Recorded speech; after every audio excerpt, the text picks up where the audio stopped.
Students EduPlusൻ്റെ പുതിയൊരു ക്ലാസ്സിലേക്ക് എല്ലാവർക്കും വെൽക്കം. ഇന്ന് പൊളിറ്റിക്കൽ സയൻസിൽ ചാപ്റ്റർ 10 ആണ് നമ്മൾ ഡിസ്കസ് ചെയ്യുന്നത്, യൂണിയൻ എക്സിക്യൂട്ടീവ്. ഈ ഒരു യൂണിയൻ എക്സിക്യൂട്ടീവ് എന്ന് വെച്ച് കഴിഞ്ഞാൽ കേന്ദ്രഭരണ തലത്തിൽ പ്രവർത്തിക്കുന്ന ചില പദവികളിൽ ഏർപ്പെടുന്ന ആൾക്കാരാണ്. അതിൽ നമ്മുടെ രാഷ്ട്രപതി, ഉപരാഷ്ട്രപതി, പ്രൈം മിനിസ്റ്റർ കൂടാതെ ക്യാബിനറ്റ് മെമ്പേഴ്സ് അവരൊക്കെ ഉൾപ്പെടുന്നുണ്ട്. അപ്പോൾ അവർ ആരൊക്കെയാണെന്നാണ് ഇന്നത്തെ ഈ ഒരു ക്ലാസ്സിൽ ഡിസ്കസ് ചെയ്യുന്നത്. ഫസ്റ്റ് പറയുന്നത് പ്രസിഡൻറ്റിനെ കുറിച്ചിട്ടാണ്. പ്രസിഡൻ്റ് എന്ന് വെച്ച് കഴിഞ്ഞാൽ ഒരു രാഷ്ട്രത്തിൻ്റെ തലവനാണ് രാഷ്ട്രപതിയായിട്ട് പറയുന്നത്. ഇനി അദ്ദേഹത്തെ തിരഞ്ഞെടുക്കുന്നത് പരോക്ഷമായിട്ടാണ്. പരോക്ഷമെന്ന് പറയാൻ കാരണം അദ്ദേഹത്തെ നേരിട്ട് ജനങ്ങളല്ല നോമിനേറ്റ് ചെയ്യുന്നത്. അതിനു പകരം പാർലമെൻറ്റിലെ ഇരു സഭകളും കൂടാതെ സംസ്ഥാന നിയമസഭയും കൂടെയാണ്. ഇനി ക്വാളിഫിക്കേഷനായിട്ട് വേണ്ടത് രാഷ്ട്രപതിക്ക് എന്തൊക്കെ യോഗ്യതയാണ് ആ ഒരു പദവി അലങ്കരിക്കാൻ വേണ്ടതെന്ന് നമുക്ക് നോക്കാം. ഒന്ന്, ഇന്ത്യൻ സിറ്റിസൺ ആയിരിക്കണം, ഇന്ത്യയിലെ ഒരു പൗരനായിരിക്കണം. രണ്ടാമത്, അവർക്ക് 35 വയസ്സായിരിക്കണം, കുറഞ്ഞ പ്രായമെന്ന് പറയുന്നത്. ഇനി ലോക്സഭയിലുള്ള ഒരു അംഗമായിരിക്കണം. കൂടാതെ പ്രത്യേക പദവിയിൽ ഇരിക്കുന്ന ഒരാളായിരിക്കരുത്. പ്രത്യേക പദവി എന്ന് ഉദ്ദേശിക്കുന്നത് ഗവൺമെൻറ് സെർവൻ്റ് ആയിരിക്കരുത്. അതായത് ഇപ്പം അവരിപ്പോൾ ഒരു ലെഫ്റ്റനൻറ്റ് കേണൽ അല്ലെങ്കിൽ വേറെ എന്തെങ്കിലും IAS IPS ഓഫീസർ അങ്ങനെയൊന്നും ആയിരിക്കരുത്. ഗവൺമെൻറ് എംപ്ലോയി ആയിരിക്കരുത്. അപ്പോൾ അത്തരത്തിലുള്ള അവരായിരിക്കും രാഷ്ട്രപതി തിരഞ്ഞെടുപ്പിലേക്ക് ഈ ഒരു ഗവൺമെൻറ് സെർവൻസിനെ നോമിനേറ്റ് ചെയ്യത്തില്ല. പക്ഷേ ഇതിനൊരു എക്സെപ്ഷൻ കേസ് ഉണ്ട്. അതായത് മുൻപേ രാഷ്ട്രപതി ആയിട്ടുള്ളവരോ ഉപരാഷ്ട്രപതി, ഗവർണർ അല്ലെങ്കിൽ യൂണിയൻ ഓർ സംസ്ഥാന മന്ത്രിമാരുണ്ടല്ലോ, ഇതിലുൾപ്പെട്ട ആരെങ്കിലും ആയാലും പക്ഷേ നമുക്ക് രാഷ്ട്രപതി ആവാൻ നോമിനേറ്റ് ചെയ്യാം. ഇതിന് പുറമെ ഏതെങ്കിലും ഒരു ഗവൺമെൻറ് സെർവൻ്റ് ആണെങ്കിൽ അവർക്ക് രാഷ്ട്രപതി സ്ഥാനത്തേക്ക് തിരഞ്ഞെടുക്കാൻ അല്ലെങ്കിൽ നാമനിർദ്ദേശം ചെയ്യാൻ പറ്റത്തില്ല നമുക്ക്. ഇനി ഒരു രാഷ്ട്രപതി ആവാൻ പോകുന്ന വ്യക്തിക്ക് അദ്ദേഹത്തിൻ്റെ ആ ഒരു രാഷ്ട്രപതി സ്ഥാനത്തിനൊപ്പം തന്നെ പാർലമെൻറ്റിലെ അംഗമോ അല്ലെങ്കിൽ സംസ്ഥാന നിയമസഭയിലെ അംഗമോ ആകാൻ കഴിയില്ല. അങ്ങനെ ഉള്ള ഒരാളാണ് രാഷ്ട്രപതിയായിട്ട് മാറുന്നതെങ്കിൽ അദ്ദേഹത്തിന് ആ ഒരു സീറ്റ് ഒഴിഞ്ഞു കൊടുക്കേണ്ടത് അത്യാവശ്യമാണ്. അപ്പോൾ ആ ഒരു സീറ്റ് നഷ്ടമാകുന്നതാണ്.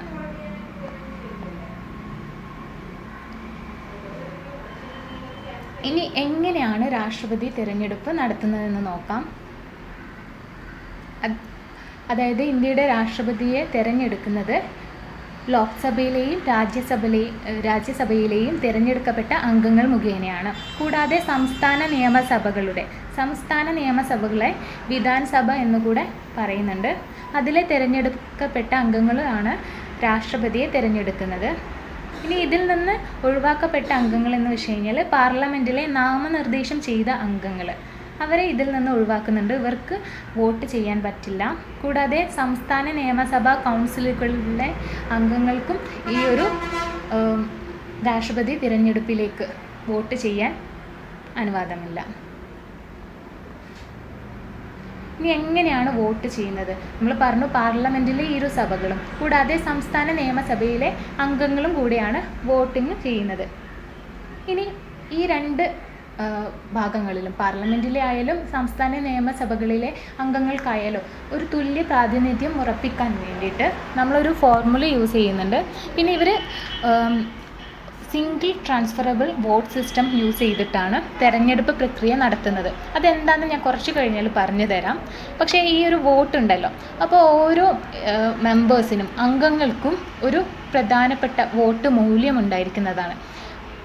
ഈ ഒരു പാർലമെൻറ്റിലെ ഉപരാഷ്ട്രപതി തിരഞ്ഞെടുപ്പിൽ രാജ്യത്തെ ഇൻ കേസ് ഓഫ് സംസ്ഥാന നിയമസഭയുടെ കേസിലാണെങ്കിൽ ഇതിലുള്ള ഓരോ മെമ്പേഴ്സിനും ആ ഒരു പ്രാതിനിധ്യം കിട്ടണം. ഇതിന് വേണ്ടിയിട്ടാണ് ഓരോ നിയമസഭാ അംഗത്തിൻ്റെയും വോട്ടിന് ഒരു പ്രത്യേക മൂല്യം അല്ലെങ്കിൽ വോട്ട് വാല്യൂ നിശ്ചയിക്കുന്നത്. അപ്പോൾ ആ ഒരു വോട്ട് വാല്യൂ എങ്ങനെയാണ് നിശ്ചയിക്കുന്നതെന്നാണ് താഴെ കൊടുത്തിരിക്കുന്ന ഈ ഒരു ഫോർമുലയിലൂടെ പറയുന്നത്. ദറ്റ് ഈസ് സംസ്ഥാനത്തെ മൊത്തം ജനസംഖ്യ ഡിവൈഡഡ് ബൈ സംസ്ഥാന നിയമസഭയിലെ തിരഞ്ഞെടുക്കപ്പെട്ട അംഗങ്ങളുടെ എണ്ണം. ആൻഡ് ഇതിനെയാണ് നമ്മൾ 1000 കൊണ്ട് വീണ്ടും ഡിവൈഡ് ചെയ്യുന്നത്. അപ്പോൾ ഇതെന്താണെന്ന് നോക്കാം. അപ്പോൾ നിങ്ങൾക്കറിയാം, ഒരു വോട്ട് മൂല്യം തിരഞ്ഞെടുക്കാൻ വേണ്ടിയിട്ടാണ് നമ്മൾ ഈ ഒരു ഫോർമുല യൂസ് ചെയ്യുന്നത്. ഒരു അംഗത്തിൻ്റെ നിയമസഭയിലെ ഒരു അംഗത്തിൻ്റെ വോട്ട് മൂല്യം എന്തായിരിക്കും എന്നാണ്. ഇത് സംസ്ഥാനങ്ങൾക്കനുസരിച്ച് വ്യത്യാസപ്പെടാം. അതായത് എല്ലാവർക്കും പ്രാതിനിധ്യം കിട്ടാൻ വേണ്ടിയിട്ടാണ് ഈ ഒരു വോട്ട് വാല്യൂ നമ്മൾ നിശ്ചയിക്കുന്നത്. കേരളയും രാജസ്ഥാനെയും കമ്പയർ ചെയ്യുന്നതാണെങ്കിൽ ഇവരുടെ ജനസംഖ്യയിൽ കൂടുതൽ പോപ്പുലേഷനിൽ വ്യത്യാസം അനുഭവപ്പെടാം അല്ലേ. അപ്പോൾ അവിടെ ഉണ്ടാകുന്ന നിയമസഭാ മെമ്പറിന് MLAക്ക് അവരുടെ വോട്ടിന് തുല്യ പ്രാതിനിധ്യം കിട്ടണം. അതിന് വേണ്ടിയിട്ട് നമ്മൾ ഈക്വലി അത് ഡിസ്ട്രിബ്യൂട്ട് ചെയ്യാൻ വേണ്ടിയിട്ട് നോക്കുകയാണ്. അതിനുള്ള ഫോർമുലയാണ് ഇവിടെ കൊടുത്തിരിക്കുന്നത്. ദറ്റ് ഈസ് സംസ്ഥാനത്തെ മൊത്തം ജനസംഖ്യ. സംസ്ഥാനത്തെ മൊത്തം സംഖ്യ ഇൻ കേസ് ഓഫ് പഞ്ചാബ് നിങ്ങൾ എടുക്കാം. പഞ്ചാബിലിപ്പം 1,35,51,000 ആണെന്ന് വിചാരിക്കുക മൊത്തം ജനസംഖ്യ വരുന്നത്. ഇതിനെ ആ ഒരു പഞ്ചാബിലെ സംസ്ഥാനത്തെ നിയമസഭാ അംഗങ്ങളെ കൊണ്ട് ഡിവൈഡ് ചെയ്യാം. അപ്പോൾ ഇവിടെ 104 മെമ്പേഴ്സ് ആണെന്ന് വിചാരിക്കുക. അപ്പം ഈ ഒരു മൊത്തം ജനസംഖ്യയെ 104 കൊണ്ട് ഡിവൈഡ് ചെയ്തു. ആൻഡ് അഗെയിൻ അതിനെ 1000 കൊണ്ട് ഡിവൈഡ് ചെയ്യുന്നുണ്ട്. അപ്പം ഇതിൻ്റെ ആൻസറായിട്ട് നമുക്ക് കിട്ടുന്നത് 130.29 ആണ്. അപ്പോൾ ഇത് നമ്മൾ എലിമിനേറ്റ് ചെയ്യാം. കാരണം ഇത് വെച്ചിട്ട് നമുക്ക് ഒരു 50% മോർ ഒരു വോട്ട് മൂല്യം കൊടുക്കാൻ പറ്റത്തില്ല. അതുകൊണ്ട് ഇതിനെ എലിമിനേറ്റ് ചെയ്യും. അപ്പം ഈ ഒരു 130 ആണ് നമ്മൾ എടുക്കുന്നത്. അത് ഈ ഒരു പഞ്ചാബിൻ്റെ കേസിൽ ഒരു നിയമസഭാ അംഗത്തിൻ്റെ വോട്ട് മൂല്യം എന്ന് പറയുന്നത് എന്താണ്? 130 ആയിരിക്കും. അപ്പോൾ ഇതാണ് ഈ ഒരു ഫോർമുലയിൽ പറഞ്ഞിരിക്കുന്നത്. ഇതെന്തിനാണ് ഈ ഒരു വോട്ട് മൂല്യം കൊടുത്തിരിക്കുന്നതെന്ന് വെച്ച് കഴിഞ്ഞാൽ, അതായത് എല്ലാ സംസ്ഥാനത്തിലെയും നിയമസഭാ അംഗങ്ങൾക്കും തുല്യ പ്രാതിനിധ്യം കൊടുക്കാൻ വേണ്ടിയിട്ടാണ് ഈ ഒരു വോട്ട് മൂല്യം ഏർപ്പെടുത്തിയിരിക്കുന്നത്. കൂടാതെ നമ്മൾ സംസ്ഥാന നിയമസഭകൾ മാത്രമല്ല വോട്ട് ചെയ്യുന്നത്, പാർലമെൻറ്റിലെ ഇരു സഭകളും വോട്ട് ചെയ്യുന്നുണ്ട്. അതായത് രാജ്യസഭയിലെയും ലോക്സഭയിലെയും അംഗങ്ങളും വോട്ട് ചെയ്യുന്നുണ്ട്. അവർക്കും ഇതേപോലെ ഓരോ വോട്ട് മൂല്യമുണ്ട്. അപ്പോൾ ആ ഒരു വോട്ട് മൂല്യം നിർണ്ണയിക്കുന്നതെന്ന് വെച്ച് കഴിഞ്ഞാൽ എല്ലാ നിയമസഭകളിലെയും അംഗങ്ങളുടെ ആകെ വോട്ടുകളുടെ എണ്ണം ഡിവൈഡഡ് ബൈ പാർലമെൻറ്റിൻ്റെ ഇരു സഭകളിലെയും തിരഞ്ഞെടുക്കപ്പെട്ട അംഗങ്ങളുടെ ആകെ എണ്ണം. ഈ ഒരു തിരഞ്ഞെടുക്കപ്പെട്ട അംഗങ്ങളുടെ ആകെ എണ്ണം എന്ന് പറയാൻ കാരണം നമ്മളിപ്പം ഈ ഒരു സ്ലൈഡിൽ പറഞ്ഞിട്ടുണ്ടായിരുന്നു. അതായത് പാർലമെൻറ്റിലെ നാമനിർദ്ദേശം ചെയ്ത അംഗങ്ങളെ ഒഴിവാക്കുന്നുണ്ട് അല്ലേ. അപ്പോൾ അവർ ഇതിൽ ഉൾപ്പെടുന്നില്ല. അതുകൊണ്ടാണ് പാർലമെൻറ്റിലെ ഇരു സഭകളിലെയും തിരഞ്ഞെടുക്കപ്പെട്ട അംഗങ്ങളുടെ ആകെ എണ്ണം എന്ന് പറയുന്നത്. അപ്പോൾ ഇനി ഇതിനൊരു എക്സാമ്പിൾ നമുക്ക് നോക്കാം.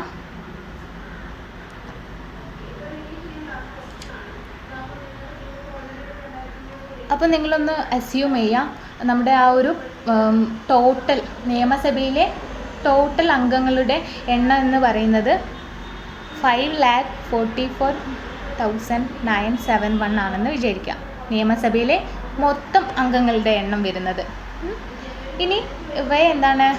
പാർലമെൻറ്റിലെ ഇലക്ട് ചെയ്ത് തിരഞ്ഞെടുക്കപ്പെട്ട അംഗങ്ങൾ വെച്ചിട്ട്, പാർലമെൻറ്റിലെ ഇരു സഭകളിലെയും തിരഞ്ഞെടുക്കപ്പെട്ട അംഗങ്ങളുടെ നമ്പർ വെച്ചിട്ട്, ടോട്ടൽ നമ്പർ വെച്ചിട്ട് ഇതിനെ ഡിവൈഡ് ചെയ്യാം.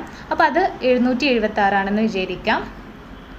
ഇനി നമുക്ക് ഇതിൻ്റെ ആൻസറായിട്ട് കിട്ടുന്നത് 702.28 ആണ്.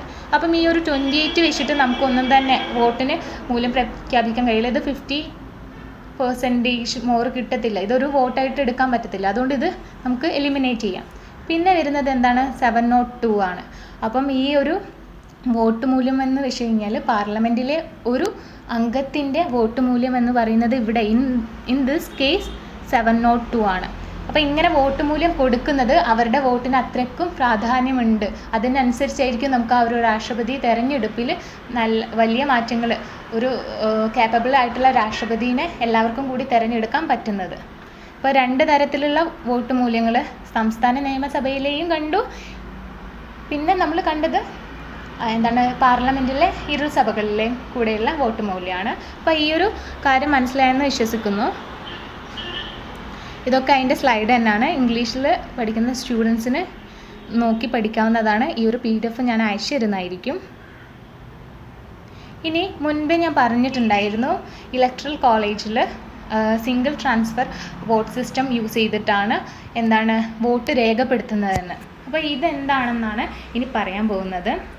അതായത് എക്സാമ്പിളായിട്ട് പറയുന്നതാണെങ്കിൽ നമ്മുടെ ആ ഒരു പാർലമെൻറ്റിലുള്ള മെമ്പേഴ്സിന് ഒരു ബാലറ്റ് പേപ്പർ കൊടുക്കും. ആ ഒരു ബാലറ്റ് പേപ്പറിൽ എത്ര പേരാണോ സ്ഥാനാർത്ഥികളായിട്ട് നിൽക്കുന്നത്, ഇപ്പോൾ 10 പേരാണെങ്കിൽ 10 പേരുടെ നെയിം കൊടുക്കും ആ ഒരു ബാലറ്റ് പേപ്പറിൽ. അതിൻ്റെ ഓപ്പോസിറ്റായിട്ട് തന്നെ ഈ ഒരു വോട്ട് ചെയ്യുന്ന അവർക്ക് ഇഷ്ടപ്പെട്ട സ്ഥാനാർത്ഥികളെ ഓരോ പ്രിഫറൻസ് അനുസരിച്ചിട്ട് രേഖപ്പെടുത്താം. അതായത് ആ ഒരു 10 സ്ഥാനാർത്ഥികളിൽ നിന്നും ഓരോ വോട്ടേഴ്സിനും ഫസ്റ്റ് ഏതാണോ അവർക്ക് ഇഷ്ടപ്പെട്ടത് അയാളെ ഫസ്റ്റ് എന്ന് പറഞ്ഞിട്ട് നമ്പർ ചെയ്യാം. പിന്നെ വരുന്ന ആൾക്ക് 2 എന്ന് നമ്പർ ചെയ്യാം. പിന്നെ വരുന്ന ആൾക്ക് 3. അങ്ങനെ അവരുടെ പ്രിഫറൻസിനനുസരിച്ച് വോട്ട് രേഖപ്പെടുത്താം. അപ്പോൾ ഇങ്ങനെയാണ് സിംഗിൾ ട്രാൻസ്ഫറബിൾ വോട്ട് സിസ്റ്റം വരുന്നത്. ഇനി ഇതെങ്ങനെയാണ് അസാധു ആവുന്നത്? ഈ ഒരു വോട്ട് ചെയ്യുന്ന കേസിൽ അസാധു ആവാനുള്ള ചാൻസും കൂടുതലാണല്ലോ.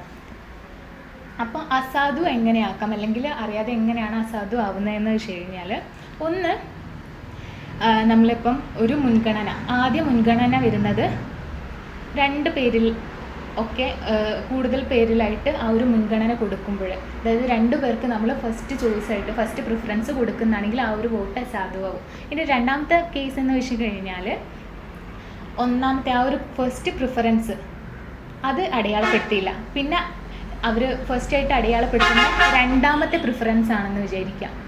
അപ്പോൾ ആ ഒരു കേസിലും ആയിരിക്കും ബാലറ്റ് അസാധുവാകുന്നത്. ഞാനൊന്ന് ചിത്രീകരിക്കാം. അതായത് ഇവിടെ ഒരു 3 പേരുടെ കോളംസ് ഉണ്ട്. ഇവിടെ ഒരു നെയിം ഉണ്ട്, ഇവിടെ ഒരു നെയിം ഉണ്ട്, ഇവിടെ ഒരു നെയിം ഉണ്ട്. അപ്പം ഇവരോട് പറയുന്നത് അസാധുവാകുന്ന കേസിൽ ആദ്യം ഇവർക്ക് ഈ 3 പേരിൽ 1, 2, 3 ഇങ്ങനെ ഇവർക്ക് ബാലറ്റ് പേപ്പറിൽ ശരിക്കും ഇതാണ് സിസ്റ്റം വരുന്നത്. ഇങ്ങനെ ഇവർക്ക് നമ്പറിങ് ചെയ്യാം. ഇനി അസാധു ആവുന്ന കേസ് എന്ന് വെച്ച് കഴിഞ്ഞാൽ, അതായത് 2 പേർക്ക് ഫസ്റ്റ് പ്രിഫറൻസ് കൊടുത്തു കഴിഞ്ഞാൽ ഇത് അസാധു ആവുന്ന ഒരു കേസാണ്. ഇനി രണ്ടാമത്തെ അസാധു ആവുന്നതെന്ന് വെച്ച് കഴിഞ്ഞാൽ 2, 3, 4 ഇവിടെ ഫസ്റ്റ് പ്രിഫറൻസ് കൊടുക്കുന്നില്ല. അപ്പം ഇതാണ് രണ്ടാമത്തെ അസാധു ആവുന്ന കേസ്. അപ്പോൾ ഇതാണ് സിംഗിൾ ട്രാൻസ്ഫറബിൾ വോട്ട് സിസ്റ്റം എന്ന് പറയുന്നത്. ഇനി നമ്മൾ വോട്ട് ചെയ്ത് കഴിഞ്ഞു. ഇനി എങ്ങനെയാണ് വോട്ട് എണ്ണുന്നത്, അതിൻ്റെ ഫലപ്രഖ്യാപനം എങ്ങനെയാണെന്ന് നോക്കാം. സംസ്ഥാന നിയമസഭാ അംഗങ്ങൾ സംസ്ഥാനത്തിലെ തലസ്ഥാനങ്ങളിലാണ് വോട്ട് ചെയ്യുന്നത്. അപ്പോൾ കേരളീയരായതുകൊണ്ട് തന്നെ നമ്മുടെ ക്യാപിറ്റൽ വരുന്നത് ട്രിവാൻഡ്രമാണ്. അപ്പോൾ നമ്മളെവിടെയാണ് നമ്മുടെ സംസ്ഥാന നിയമസഭയിലെ അംഗങ്ങളൊക്കെ ട്രിവാൻഡ്രത്ത് പോയിട്ടായിരിക്കും വോട്ട് ചെയ്യുന്നത്. ഇനി പാർലമെൻറ്റ് അംഗങ്ങൾ എന്ന് വെച്ച് കഴിഞ്ഞാൽ രാജ്യസഭയിലെ ലോക്സഭയിലെ അംഗങ്ങൾ അവർ ഡൽഹിയിൽ പോയിട്ട് വേണം വോട്ട് ചെയ്യാൻ വേണ്ടിയിട്ട്. ഇനി ഈ വോട്ട് ചെയ്ത് കഴിഞ്ഞാൽ അത് എണ്ണുന്നത് ഡൽഹിയിൽ വെച്ച് തന്നെയായിരിക്കും. ഇനി ഈ ഒരു വോട്ട് എണ്ണിക്കഴിഞ്ഞാൽ എങ്ങനെയാണ് സ്ഥാനാർത്ഥിയെ വിജയിച്ചതായിട്ട് പ്രഖ്യാപിക്കുന്നത്? അതെങ്ങനെയാണെന്ന് വെച്ച് കഴിഞ്ഞാൽ കോട്ടയുടെ കണക്കിലാണ് സ്ഥാനാർത്ഥി പ്രഖ്യാപനം നടത്തുന്നത്. അതായത് ഒരു സ്ഥാനാർത്ഥി വിജയിക്കേണ്ടതിനായി മൊത്തം സാധുവായ വോട്ടുകളുടെ 50% മുകളിലായിട്ട് നേടണം. ഈ ഒരു പോയിന്റ് ഓർത്ത് വെക്കുക. അതായത് എന്താണ് 50% മുകളിൽ നേടണമെന്ന്. ഇപ്പം 1000 വോട്ട് ചെയ്തതാണെങ്കിൽ അതിൻ്റെ 50% എന്ന് വെച്ച് കഴിഞ്ഞാൽ 500 മുകളിലായിട്ടാണ് ഒരു സ്ഥാനാർത്ഥിക്ക് വോട്ടുകൾ കിട്ടിയിരിക്കുന്നതാണെങ്കിൽ എന്തായിട്ടും ഇയാൾ രാഷ്ട്രപതിയായിട്ട് ഇലക്ട് ആവുന്നതായിരിക്കും. അപ്പോൾ ഇതാണ് കോട്ടയുടെ ഒരു കണക്ക് വരുന്നത്. അതെന്താണെന്ന് നമുക്കൊന്നും കൂടെ പറയാം. ഈ ഒരു കോട്ട അതിനൊരു ഫോർമുലയുണ്ട് എങ്ങനെയാണിത് നോക്കുന്നതെന്ന്. അതിൽ കോട്ട കാൽക്കുലേറ്റ് ചെയ്യുന്നത് ടോട്ടൽ വാലിഡ് വോട്ട്സ്, എത്ര വോട്ട്സ് കിട്ടിയിട്ടുണ്ടോ അത് divided by number of seat. ഇവിടെ ആകെ രാഷ്ട്രപതി തെരഞ്ഞെടുപ്പ് മാത്രമാണ് നടത്തുന്നത്. അപ്പോൾ ആ ഒറ്റ ഒരാൾക്ക് വേണ്ടിയിട്ടാണ്. എന്തായിരിക്കും 1 എന്നായിരിക്കും. പിന്നെ അതിൻ്റെ കൂടെ ഒരു +1 കൂടെ ചെയ്യാം. അപ്പോൾ ഇത് രണ്ടും കൂടെ ടോട്ടൽ വാലിഡ് വോട്ട്സും ഡിവൈഡഡ് ബൈ +1 കിട്ടിക്കഴിഞ്ഞാൽ നമുക്ക് എന്താണ് അതിൻ്റെ കറക്റ്റ് ഹാഫ് ആയിരിക്കും വരുന്നത് അല്ലേ? ടോട്ടൽ വോട്ടിൻ്റെ കറക്റ്റ് ഹാഫ് ആയിരിക്കും വരുന്നത്. കാരണം ആ ഒരു വോട്ടിനെ 2 കൊണ്ടാണല്ലേ നമ്മൾ ഹരിക്കുന്നത്. അപ്പോൾ അതിൻ്റെ കറക്റ്റ് ഹാഫ് വരും. പക്ഷെ നമുക്ക് അതിലും കൂടുതൽ കിട്ടിയവരാണ് രാഷ്ട്രപതിയായിട്ട് നിയമിക്കേണ്ടത്. അപ്പോൾ അതുകൊണ്ടാണ് നമ്മളിവിടെ +1 എന്ന് പറയുന്നത്. അപ്പോൾ കോട്ട നിങ്ങൾ നോക്കുന്നതാണെങ്കിൽ ഒരു 200 ആണെങ്കിൽ നമ്പർ ഓഫ് സീറ്റ് 1, പിന്നെ പ്ലസ് ഈ ഒരു 1 കൂടെ ചേർക്കുക 1. അപ്പോൾ ഇത് എത്രയായിരിക്കും? 2000 ഡിവൈഡഡ് ബൈ 2, അതായത് 1000 ആയിരിക്കും വരുന്നത്. ഈ ഒരു 1000ൻ്റെ കൂടെയാണ് ഈ ഒരു +1 കൂടെ കൂട്ടുന്നത്. അപ്പം 1001 എന്നായിരിക്കും നമുക്ക് ആൻസർ കിട്ടുന്നത്. അപ്പോൾ ഈ 1001-നേക്കാളും അല്ലെങ്കിൽ 1001 കിട്ടണം ഒരാൾക്ക്, എന്നാൽ മാത്രമേ ഈ ഒരു കേസിൽ ആ ഒരു ആൾ രാഷ്ട്രപതിയായിട്ട് മാറുള്ളൂ. ഇനി നമുക്കതിനെ ഒന്നും കൂടെ ഡീറ്റെയിൽ ആയിട്ട് ഞാൻ പറഞ്ഞുതരാം. അപ്പോൾ ഈ ഒരു 1001 കിട്ടിയ കേസിൽ അവർ നേരിട്ട് രാഷ്ട്രപതിയായിട്ട് എലിമിനേറ്റ് ചെയ്യപ്പെടും. പക്ഷേ വേറൊരു കേസ് വരുന്നുണ്ട്. അതെന്ന് വെച്ച് കഴിഞ്ഞാൽ ഞാനൊരു എക്സാമ്പിൾ പറഞ്ഞുതരാം. ടോട്ടൽ വോട്ട് ഉണ്ടല്ലോ, ഇപ്പം ടോട്ടൽ വോട്ട് ഇപ്പം 20,000 ആണ് ഉള്ളതെന്ന് വിചാരിക്കാം. ഇനി നമ്മളുടെ ഈ ഒരു കോട്ടൻ്റെ ഇക്വേഷൻ തന്നെ കൊടുക്കുന്നത് ഇവിടെ നമ്പർ ഓഫ് സീറ്റ് 1 പ്ലസ് അതിൻ്റെ കൂടെ ഒരു 1. അപ്പോൾ എന്താണ് നമുക്ക് കിട്ടുന്നത്? 10,000 അല്ലേ. അതിൻ്റെ കൂടെ ഈ ഒരു +1 കൂടെ ചേർത്ത് കഴിഞ്ഞാൽ 10,001. അപ്പോൾ ഇതാണ് നമുക്ക് ഒരു കോട്ട എന്ന് വെച്ച് കഴിഞ്ഞാൽ. അപ്പോൾ കോട്ട നമുക്ക് കിട്ടിയിരിക്കുന്നുണ്ട്. ഇനി നമുക്ക് ഇതെങ്ങനെ ഇത് വെച്ചിട്ട് ഓരോന്ന് എങ്ങനെ സ്ഥാനാർത്ഥി നിർണയം നടത്താൻ നോക്കാം.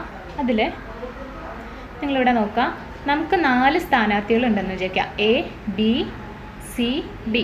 അതിൽ ഈ ഒരു 20,000 വോട്ട് എക്ക് 9,000 കിട്ടിയിരിക്കുന്നത്. ബിക്ക് കിട്ടിയിരിക്കുന്നതെന്ന് വെച്ച് കഴിഞ്ഞാൽ 2,000. സിക്ക് എന്ന് കിട്ടിയിരിക്കുന്നത് 4,000. ഡിക്ക് കിട്ടിയിരിക്കുന്നത് 5,000. കറൻ്റ്ലി നമുക്ക് വേണ്ട കോട്ട എന്ന് വെച്ച് കഴിഞ്ഞാൽ 10,001 ആണ്. അപ്പോൾ ഇവിടെ നിങ്ങൾ നോക്കൂ, ഈ ഒരു കേസിൽ ആർക്കും തന്നെ 10,001 ഇല്ല. എക്ക് 9,000 ആണ്, ഇവിടെ 2,000, ഇവിടെ 4,000 ആൻഡ് ഡിക്ക് 5,000 ആണ്.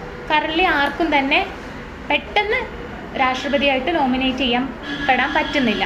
അപ്പം നമ്മൾ ഇനി നെക്സ്റ്റ് സ്റ്റെപ്പ് നോക്കുന്നത്, എന്തായാലും ഒരു രാഷ്ട്രപതി നമുക്ക് അത്യാവശ്യമാണ്. അപ്പം നമ്മൾ നെക്സ്റ്റ് നോക്കുന്നതെന്ന് വെച്ച് കഴിഞ്ഞാൽ ഈ ഒരു ബി ഉണ്ടല്ലോ,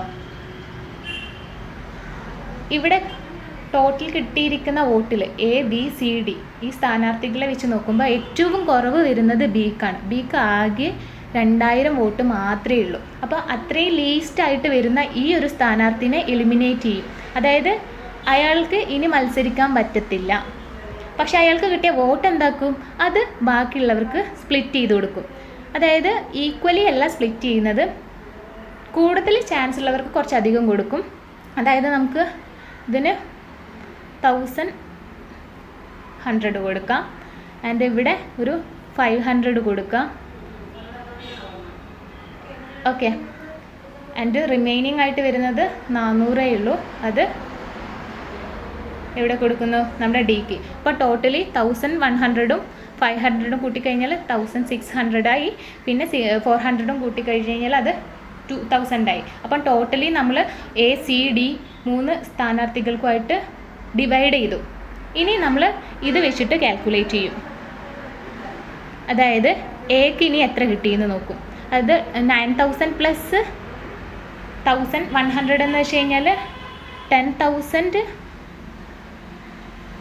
അല്ലേ, 100 കിട്ടി. ഇനി സീൻ്റെ കേസിലാണെങ്കിൽ 4,000 പ്ലസ് 500 എത്രയാണ് വരുന്നത്? 4,500 വരുന്നുണ്ട്. ഇതാണ് സി കിട്ടിയ ടോട്ടൽ വോട്ട്. ഇനി ഡീൻ്റെ കേസിൽ വരുമ്പോൾ 5,000 പ്ലസ് 400 5,400 ആയിരിക്കും കിട്ടുന്നത്. അപ്പോൾ ഇനി നോക്കൂ, നിങ്ങൾക്ക് ടോട്ടൽ കിട്ടിയ വോട്ട്സ് അത് 10,100.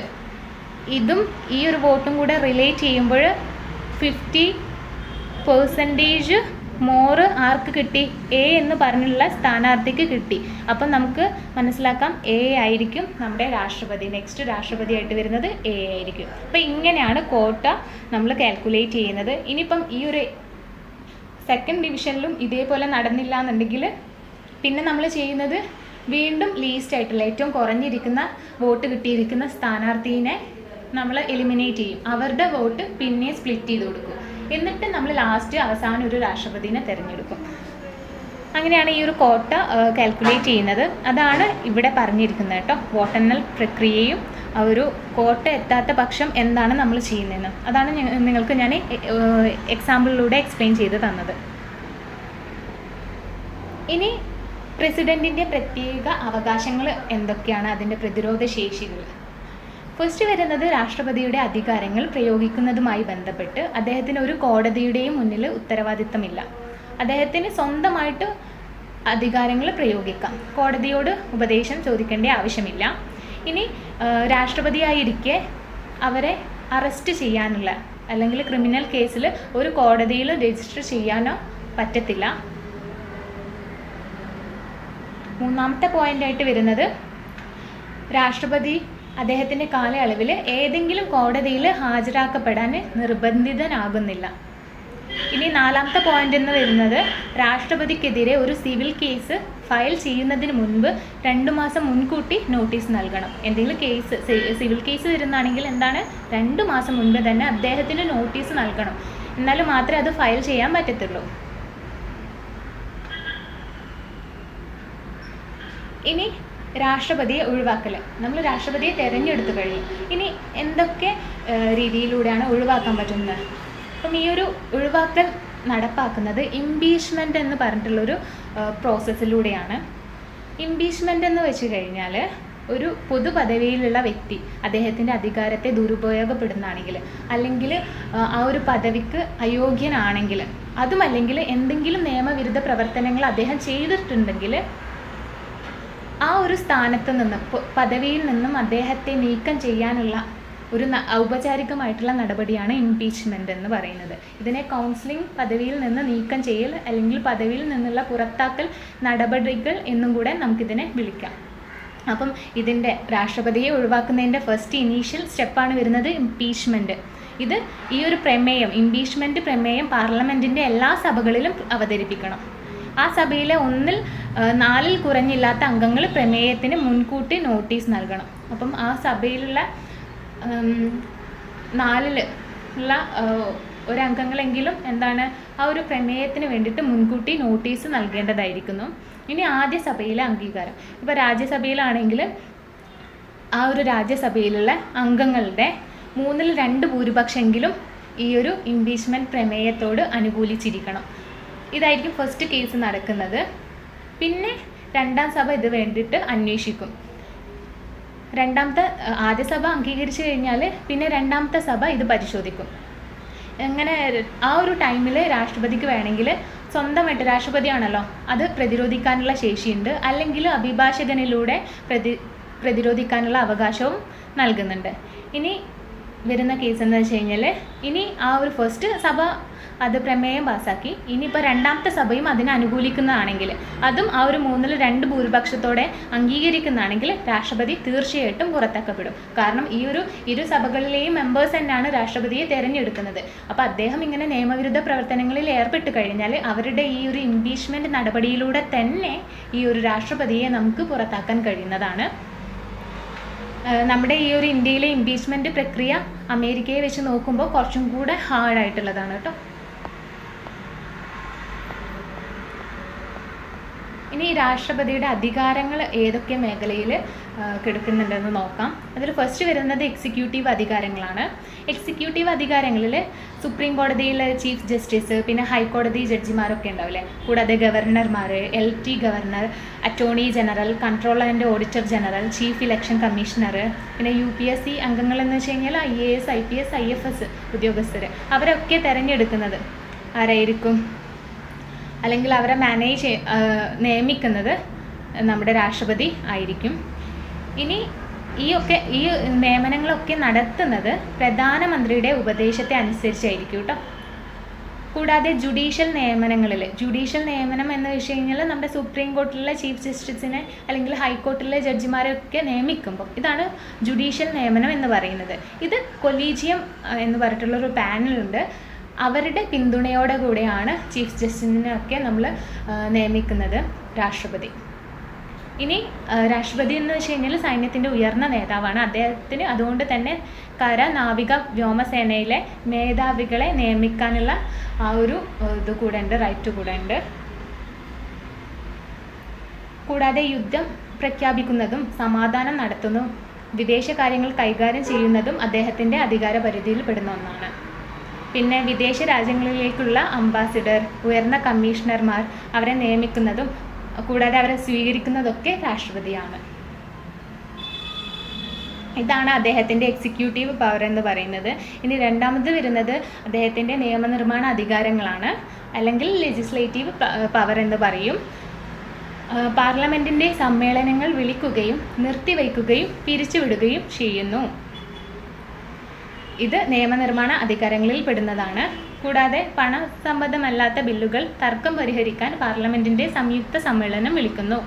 പിന്നെ വിവിധ മേഖലകളിൽ വിദഗ്ധരായ 12 പേരെ രാജ്യസഭയിലേക്ക് നാമനിർദ്ദേശം ചെയ്യുന്നു.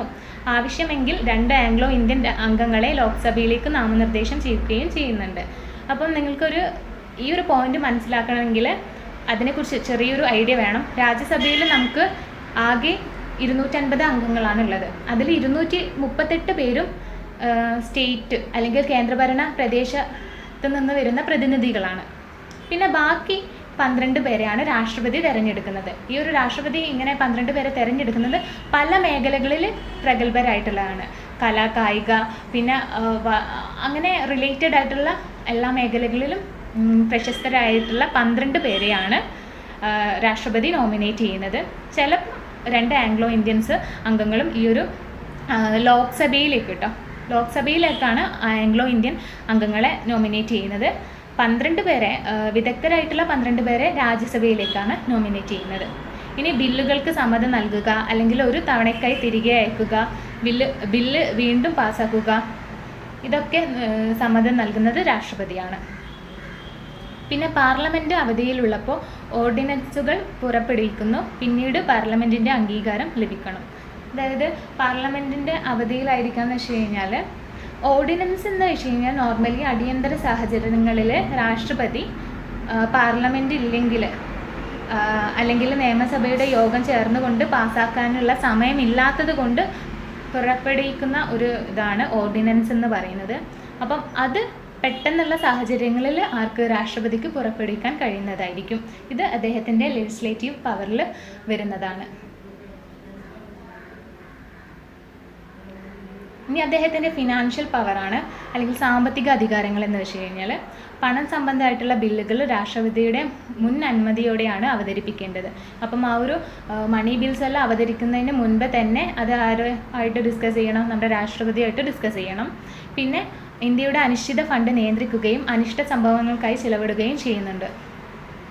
വാർഷിക സപ്ലിമെൻ്ററി ബജറ്റുകൾ ശുപാർശ ചെയ്യുന്നു. കേന്ദ്ര സംസ്ഥാനങ്ങൾക്കിടയിലെ നികുതി വിതരണം നിർണ്ണയിക്കാൻ ഓരോ 5 വർഷത്തിനും ഒരു ധനകമ്മീഷനെ നിയോഗിക്കുന്നു. അപ്പോൾ ഇത്രയേ ഉള്ളൂ ഫിനാൻഷ്യൽ പവേഴ്സ് എന്ന് പറഞ്ഞു കഴിഞ്ഞാൽ. ഇനി അദ്ദേഹത്തിൻ്റെ പ്രതിരോധ അവകാശങ്ങൾ എന്ന് വെച്ച് കഴിഞ്ഞാൽ ഇത് നേരത്തെ പറഞ്ഞിട്ടുണ്ടായിരുന്നു. അതായത് ആ ഒരു രാഷ്ട്രപതിയായിരിക്കെ ക്രിമിനൽ കേസുകൾ തുടങ്ങാൻ കഴിയില്ല.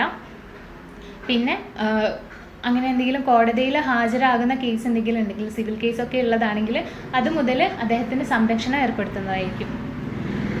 പിന്നെ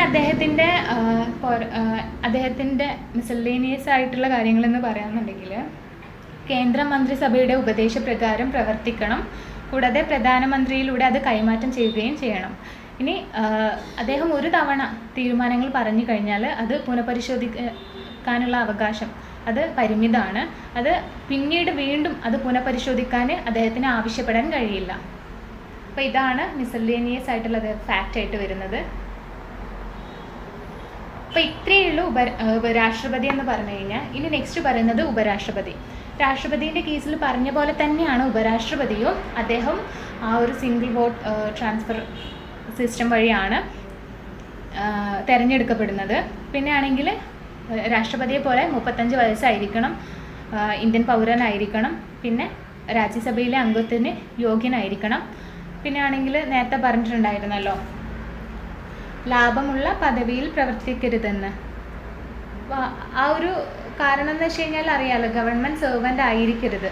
എക്സെപ്ഷൻ കേസാണ് ഞാൻ പറഞ്ഞിട്ടുള്ള വൈസ് പ്രസിഡൻറ്റ് അല്ലെങ്കിൽ യൂണിയൻ ഓർ സ്റ്റേറ്റ് മിനിസ്റ്ററോ ഗവർണർമാരോ ആയിട്ടുള്ളവർക്ക് ഇത് ഉൾപ്പെടുന്നില്ല. ബാക്കിയുള്ള ഗവർണറല്ല ഗവൺമെൻറ് സെർവൻസ് ഉണ്ടല്ലോ, അവർക്ക് ഈ ഒരു പദവിയിൽ ഏർപ്പെടാൻ പറ്റത്തില്ല.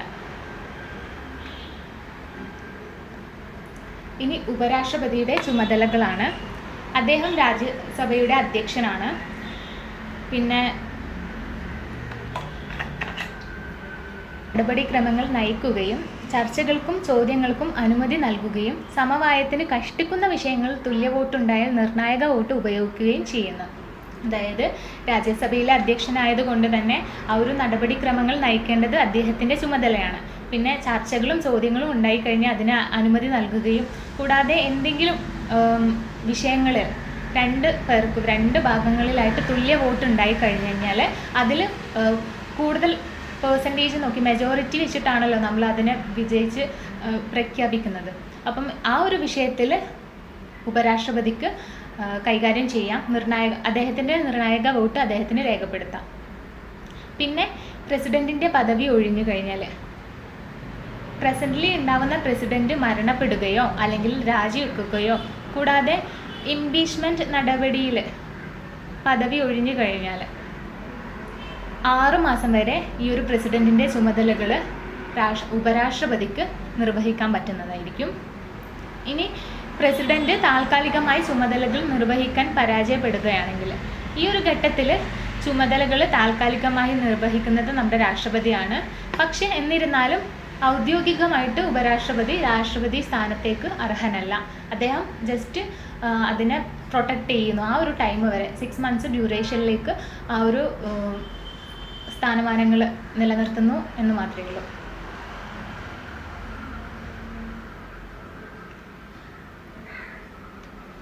ഇനി വേറെ യൂണിയൻ എക്സിക്യൂട്ടീവിൽ വരുന്ന ഒരു പ്രധാനപ്പെട്ട ആൾക്കാരാണ് പ്രധാനമന്ത്രിമാരും മന്ത്രിസഭയും. രാഷ്ട്രപതിയുടെ കാര്യനിർവഹണ അധികാരങ്ങൾ പ്രധാനമന്ത്രിയുടെ നേതൃത്വത്തിലുള്ള മന്ത്രിസഭയാണ് നിർവഹിക്കുന്നത്.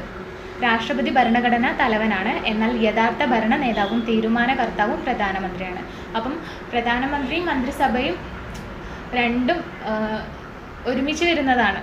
അപ്പോൾ ഏറ്റവും കൂടുതൽ രാഷ്ട്രപതിനേക്കാളും ഭരണഘടനാ രീതിയിൽ തീരുമാനങ്ങൾ എടുക്കുന്നത് പ്രധാനമന്ത്രിയാണ്. പ്രധാനമന്ത്രിയുടെ നിയമനം എങ്ങനെയാണ് നടക്കുന്നതെന്ന് വെച്ച് കഴിഞ്ഞാൽ ഭൂരിപക്ഷമുള്ള പാർട്ടിയുടെ നേതാവിനെയോ ലോക്സഭയിലെ ഭൂരിപക്ഷ പിന്തുണയുള്ള സഖ്യത്തിൻ്റെ നേതാവിനെയോ രാഷ്ട്രപതി പ്രധാനമന്ത്രിയെ നിയമിക്കുന്നു. നമുക്കറിയാം ലോക്സഭ എന്ന് വെച്ച് കഴിഞ്ഞാൽ 543 അംഗങ്ങളുണ്ട്. ഇതിൽ 2 പേര് രാഷ്ട്രപതി നാമനിർദ്ദേശം ചെയ്യുന്നതെന്ന് പറഞ്ഞു, ആംഗ്ലോ ഇന്ത്യൻസ്. അപ്പോൾ ഇവയൊക്കെ ലോക്സഭയിൽ വരുന്നതൊക്കെ ജനങ്ങൾ തിരഞ്ഞെടുത്ത ജനപ്രതിനിധികളാണ്. അപ്പം ഇവരിൽ ആ ഒരു ജനപ്രതിനിധികളിൽ ഏറ്റവും കൂടുതൽ ആരാണോ ഉള്ളത്, ഏത് പാർട്ടിയാണോ ഉള്ളത്, അപ്പോൾ ആ ഒരു പാർട്ടീൻ്റെ ഒരു നേതാവായിരിക്കും പ്രൈം മിനിസ്റ്റർ ആവാൻ യോഗ്യതയുള്ള ഒരാൾ. അല്ലെങ്കിൽ ടോട്ടൽ ഹോൾ രാഷ്ട്രം എടുത്ത് നോക്കുന്നതാണെങ്കിൽ ഇന്ത്യ എടുത്ത് നോക്കുന്നതാണെങ്കിൽ ഏറ്റവും കൂടുതൽ മുന്നിട്ട് നിൽക്കുന്ന ഭൂരിപക്ഷമുള്ള പാർട്ടി ഏതാണോ അതിൻ്റെ നേതാവ്. അപ്പോൾ രണ്ടും സെയിം തന്നെയാണ് ഏകദേശം നോക്കുമ്പോൾ. അപ്പോൾ ആ ഒരു നേതാവിനെയാണ് നമ്മൾ പ്രധാനമന്ത്രിയായിട്ട് നിയമിക്കുന്നത്. പ്രധാനമന്ത്രിയെ നിയമിക്കുന്നത് പറഞ്ഞു. ഇനി സെക്കൻഡ് പറയുന്നത് മന്ത്രിമാരുടെ നിയമനത്തെക്കുറിച്ചിട്ടാണ്. മന്ത്രിമാരെ എങ്ങനെ നിയമിക്കുന്നു? രാഷ്ട്രപതി പ്രധാനമന്ത്രിയുടെ ഉപദേശപ്രകാരം മന്ത്രിമാരെ നിയമിക്കുന്നു. അപ്പം നമ്മുടെ പ്രധാനമന്ത്രിയാണ് അവർക്ക് വേണ്ടിയിട്ടുള്ള ക്യാബിനറ്റ് മെമ്പേഴ്സിനെ രാഷ്ട്രപതിയിലൂടെ നിയമിക്കുന്നത്. ഇവരുടെ നിയമനത്തിൽ പ്രാദേശികം, മതം, ജാതി തുടങ്ങിയവർക്ക് അനുയോജ്യമായിട്ടുള്ള പ്രതിനിധാനം ഉണ്ടാക്കാൻ ശ്രദ്ധിക്കുന്നു. ഇനി മന്ത്രിമാർ പാർലമെൻറ്റിൻ്റെ ഏതെങ്കിലും സഭയിലെ അംഗങ്ങളായിരിക്കണം, അല്ലെങ്കിൽ 6 മാസത്തിനുള്ളിൽ തിരഞ്ഞെടുക്കപ്പെടണം. അപ്പം മന്ത്രിമാരെന്ന് വെച്ച് കഴിഞ്ഞാൽ ആരായിരിക്കണം? ഏതെങ്കിലും സഭ, രാജ്യസഭയിൽ, ലോക്സഭയിലെ മെമ്പറായിരിക്കണം, അല്ലെങ്കിൽ അവർ ഇത് ഏറ്റെടുത്ത് 6 മാസത്തിനുള്ളിൽ തിരഞ്ഞെടുക്കപ്പെടണം. അങ്ങനെ എന്നാൽ മാത്രമേ ആ ഒരു മന്ത്രിമാരാവാൻ പറ്റത്തുള്ളൂ അവർക്ക്. ഇനി മന്ത്രിമാരുടെ തരം, എത്ര മന്ത്രിസഭകളുണ്ടെന്ന് നോക്കാം. മന്ത്രിസഭാ മന്ത്രിമാരുണ്ട്. അത് പ്രമുഖ മന്ത്രാലയങ്ങളെ കൈകാര്യം ചെയ്യുന്ന മുതിർന്ന നേതാക്കളായിരിക്കും. നമുക്ക് വിദേശകാര്യം, ധനകാര്യം അങ്ങനെയൊക്കെ പറഞ്ഞിട്ടുണ്ടാവില്ലേ, അവരാണ് മന്ത്രിസഭാ മന്ത്രിമാരെന്ന് പറയുന്നത്. പിന്നെ വരുന്നത് സംസ്ഥാന മന്ത്രിമാരാണ്. മന്ത്രിസഭാ മന്ത്രിമാരെ സഹായിക്കുന്നവരും ചിലപ്പോൾ സ്വതന്ത്ര ചുമതലയുള്ളവരുമാകുന്നു ഈ ഒരു സംസ്ഥാന മന്ത്രിമാരെന്ന് പറയുന്നത്. മൂന്നാമത് വരുന്നത് ഡെപ്യൂട്ടി മന്ത്രിമാരാണ്. മറ്റു മന്ത്രിമാരെ സഹായിക്കുന്നവരാണ് ഡെപ്യൂട്ടി മന്ത്രിമാരെന്ന് പറയുന്നത്. ഇനി ഇവരുടെ ചുമതലകൾ: പ്രധാനമന്ത്രി മന്ത്രിമാരുടെ വകുപ്പുകൾ നിശ്ചയിക്കുകയും ആവശ്യമെങ്കിൽ അത് മാറ്റുകയും ചെയ്യുന്നു. അപ്പോൾ പ്രധാനമന്ത്രിയാണ് മന്ത്രിമാർക്ക് അവർക്ക് ഏതൊക്കെ മേഖലകളിൽ പ്രവർത്തിക്കേണ്ടതെന്ന് പറഞ്ഞു കൊടുക്കുന്നത്. അപ്പം നമുക്ക് റോഡ് ഗതാഗതമാണെങ്കിൽ നിതിൻ ഗഡ്കരി, വിദേശകാര്യമാണെങ്കിൽ നമുക്ക് വരുന്നത്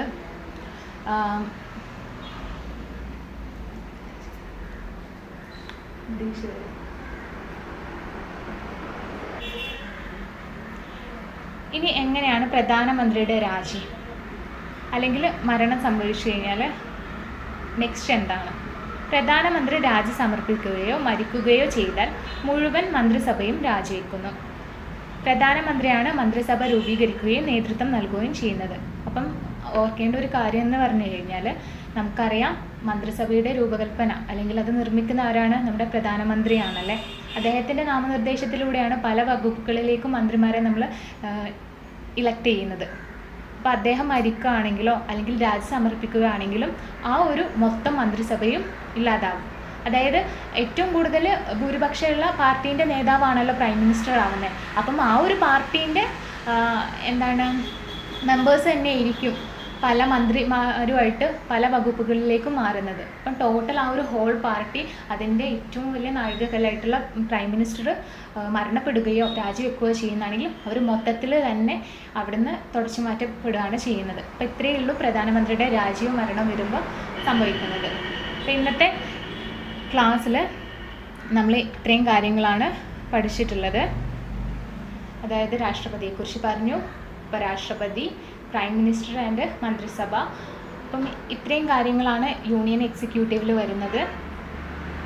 നിങ്ങൾ ഈ ഒരു ക്ലാസ് കാണുമ്പം ഇതിൽ ഞാൻ ഇംഗ്ലീഷ് പാർട്ടും കൊടുത്തിട്ടുണ്ട്. ഇതിൻ്റെ PDF നിങ്ങൾ നോക്കിയിട്ട് മലയാളത്തോട് കൂടെ തന്നെ ഇംഗ്ലീഷും നോക്കി വായിക്കാൻ നോക്കണം. അപ്പോൾ നിങ്ങൾക്കൊരു ധാരണ ഒന്നും കൂടെ സ്ട്രോങ് ആവും. അപ്പോൾ ഇന്നത്തെ ക്ലാസ് ഇവിടെ വൈൻഡപ്പ് ചെയ്യാണ്. Thank you.